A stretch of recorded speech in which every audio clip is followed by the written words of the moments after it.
ಇವಾಗಿಂದ ಕರ್ನಾಟಕಕ್ಕೆ ಮುಸ್ಲಿಮರಿಗೆ ಮೀಸಲಾತಿ ಕೂಡ ಕೊಟ್ಟಿದೆ ಕಾಂಗ್ರೆಸ್. ಕರ್ನಾಟಕ ಸಾಮಾಜಿಕ ನ್ಯಾಯಕ್ಕೆ ಅನ್ಯಾಯ ಮತ್ತು ಜಾತ್ಯತೀತತೆ ಹತ್ಯೆ ಮಾಡ್ತಾ ಇದೆ ಕಾಂಗ್ರೆಸ್ ಸರ್ಕಾರ. ಪ್ರಧಾನಮಂತ್ರಿಗಳು ಬಹಳ ಹತಾಶ ಹೇಳಿಕೆಗಳನ್ನು ಕೊಡ್ತಾ ಇದ್ದಾರೆ. ತಮಿಳುನಾಡಲ್ಲಿ, ಕೇರಳ, ತೆಲಂಗಾಣ ಮತ್ತು ಆಂಧ್ರ ಇವೆಲ್ಲ ಕಡೆ ಅವರ ಪಕ್ಷದ ಬೇಸ್ ಇಲ್ಲ. ಅದಕ್ಕೋಸ್ಕರ ತೆಲಂಗಾಣ ಇದರಲ್ಲಿ ಆಂಧ್ರ ಪ್ರದೇಶದಲ್ಲಿ ಅವರ ಬೆಂಬಲವಾಗಿದ್ದಂಥ TDP ಕಳಿಸೋಯ್ತು.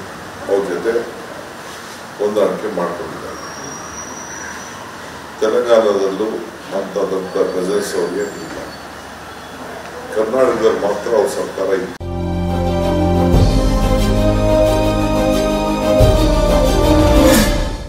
ಆ ಸರ್ಕಾರ ವಾಪಸ್ ಏನಾದ್ರು ಇಲ್ಲಿ ತೆಗೆದುಕೊಳ್ಬೇಕು ಅಂತೇಳಿ ಇಲ್ಲಿ ಪ್ರಯತ್ನ ಮಾಡ್ತಾ ಇದ್ದಾರೆ. ಇಲ್ಲೂ ವಿಫಲ ಆಗ್ತದೆ. ಡಬಲ್ ಡಿಜಿಟ್ ಇಲ್ಲ ಅಂತ ನನಗೆ ಯಾರು ಹೇಳಿದೆ. ಸೊ ಡಬಲ್ ಡಿಜಿಟ್ ಅವ್ರಿಗೆ ಬರಲಿಕ್ಕೆ ಇಷ್ಟು ಮಾತ್ರ ಹೇಳ್ತೇನೆ. ಸೊ ಹತಾಶ ಹೇಳಿಕೆಯಿಂದ ಮಂಗಳಸೂತ್ರ ಮೋದಿಯವರು ಪ್ರಧಾನಮಂತ್ರಿ ಆಗಿದ್ದಾಗ 280 ರೂಪಾಯಿ ಇತ್ತು ಗ್ರಾಮ್ ಚಿನ್ನ.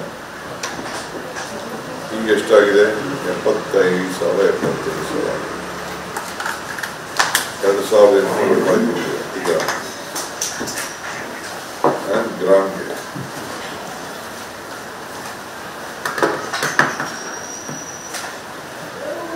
ಸೊ ಆಲ್ಮೋಸ್ಟ್ 300 ಪಟ್ಟು ಜಾಸ್ತಿ ಆಗಿದೆ. 300 ಪಟ್ಟು ಚಿನ್ನ.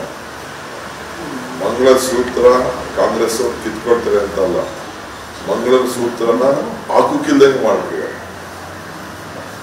ಮಂಗಳಸೂತ್ರ ಹಾಕುಕ್ಕಿಲ್ದಂಗೆ ಮಾಡ್ಬಿಟ್ಟಿದ್ದಾರೆ. ಸೊ ನಾನು ಬೇರೆ ಏನೋ ನಮ್ಮ ಪಾರ್ಟಿ ಸಜೆಸ್ಟ್ ಮಾಡ್ತಾ ಇದ್ದೀನಿ, ನಿಮ್ಮ ಹತ್ರ ನಾನು ಮಾತಾಡ್ತಾರೆ. ಆದರೆ ಇವತ್ತು ನಮ್ಮ ಧರ್ಮ, ಈ ದೇಶದ ಇತಿಹಾಸ, ನಮ್ಮ ಸಂಸ್ಕೃತಿ, ನಮ್ಮ ಧರ್ಮನ ನಾವು ಕಾಪಾಡಬೇಕು. ಪ್ರಿಯಾಂಕಾ ಗಾಂಧಿ ಒಂದು ಮಾತು, ಬಹಳ ನೋವಿನ ಮಾತನ್ನು ಬೆಂಗಳೂರಲ್ಲಿ ಹೇಳುತ್ತಾರೆ. ನನ್ನ ತಾಯಿ ದೇಶದ ಐಕ್ಯತೆಗೆ, ಸಮಗ್ರತೆಗೆ, ಶಾಂತಿಗೋಸ್ಕರ ನನ್ನ ತಾಯಿ ಮಂಗಳಸೂತ್ರವನ್ನು ಕಳ್ಕೊಂಡಿದೆ ಅನ್ನೋ ಒಂದು ಮಾತನ್ನು ಕೂಡ ಪ್ರಿಯಾಂಕಾ ಗಾಂಧಿ ಅವರು ಹೇಳೋಗಿದ್ದಾರೆ. ಇದು ಮೋದಿ ಸಾಹೇಬರು ಅರ್ಥ ಮಾಡ್ತಾರೆ. ನಮಗೆ ಅವರ ಸ್ಥಾನದ ಬಗ್ಗೆ ಗೌರವ ಇದೆ. 10 ವರ್ಷ ಜನ ಅವಕಾಶ ಮಾಡಿಕೊಟ್ಟಿದ್ದಾರೆ. ಆಯ್ತು, ಸಂತೋಷದಿಂದ ಜನ ಏನು ಗೌರವ ಕೊಟ್ಟಿದ್ದಾರೆ ಅದು ಸ್ವೀಕಾರ ಮಾಡೋದು. ಈ ರೀತಿ ಈ ದೇಶಕ್ಕೆ ಅವಮಾನ ಮಾಡುವಂಥದ್ದು ಸೂಕ್ತ ಅಲ್ಲ ಅಂತೇಳಿ ನನ್ನ ಮೊದಲ ಹಂತದ ಚುನಾವಣೆ ಆದ ನಂತರ ಈ ರೀತಿಯ ಹೇಳಿಕೆಗಳು ಹೆಚ್ಚೆಚ್ಚು ಹೊರಗಡೆ ಬರ್ತಾರೆ. ನಾನು ಹೇಳ್ತಾ ಇದ್ದೀನಲ್ಲ, ತಮಿಳುನಾಡು ನನ್ನ ಫ್ರೆಂಡ್ಸ್ ಬಂದಿದ್ರು, ಪಾರ್ಲಿಮೆಂಟ್ ಎಲೆಕ್ಷನ್ ಇದ್ದರು ಬಂದಿದ್ರು, MLA 40ಕ್ಕೆ 40 ಸೀಟು ಕಾಂಗ್ರೆಸ್ ಪಾರ್ಟಿ ಬೆಂಬಲವಾಗಿರುವಂಥ ಇಂಡಿಯಾ ಗ್ರೂಪ್. ಇವತ್ತು ನಾಳೆ ನಡೆಯುವಂಥ ಕೇರಳಲ್ಲೂ ಅದೇ ಪರಿಸ್ಥಿತಿ.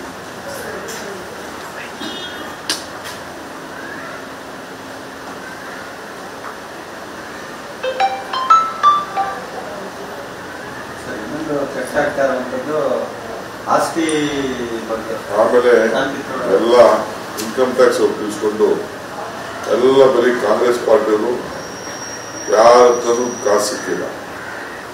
ಎಲ್ಲರಿಗೂ ಹೋಗಿ ಎದುರಿಸ್ತಾ ಇದ್ದಾರೆ ಇನ್ಕಮ್ ಟ್ಯಾಕ್ಸ್. ನೀವು ಹೇಳು, ಶಿವಕುಮಾರ್ ದುಡ್ಡು ಅಂತೇಳು, ಕಾಂಗ್ರೆಸ್ ಅವ್ರ ದುಡ್ಡು ಅಂತೇಳು ಅಂತ ಹೇಳಿ ಹಿಡ್ಕೊಂಡು ಹೋಗೊಂದು 10 ನಿಮಿಷ 1 ಗಂಟೆ ಶೋಧನೆ ಮಾಡಬೇಕು, ಬರಬೇಕು. ದಿನ ಎಲ್ಲ ಕುಂಡಿಸ್ಕೊಂಡು ಎಲೆಕ್ಷನ್ನೇ ಮಾಡೋಕ್ಕಿದ್ದಂಗೆ ಪ್ರಯೋಗ ಮಾಡ್ತೇವೆ.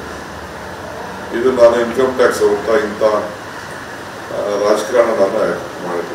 ಹೋಗಿ ಹುಡುಕ್ಬೇಕು. ಏನು ಒಬ್ಬರು ಯಾರು BJP ಜೊತೆ ಹೋಗಿದ್ದಾರೆ ಗೊತ್ತಿಲ್ಲ ನಿಮಗೆ? BJP ಎಲ್ಲೆಲ್ಲ ಹೆಚ್ಚಾ ಇದ್ದಾರೆ ದುಡ್ಡು ಅಂತ ದೊಡ್ಡ ಪಟ್ಟಿ ಇಲ್ವೇ?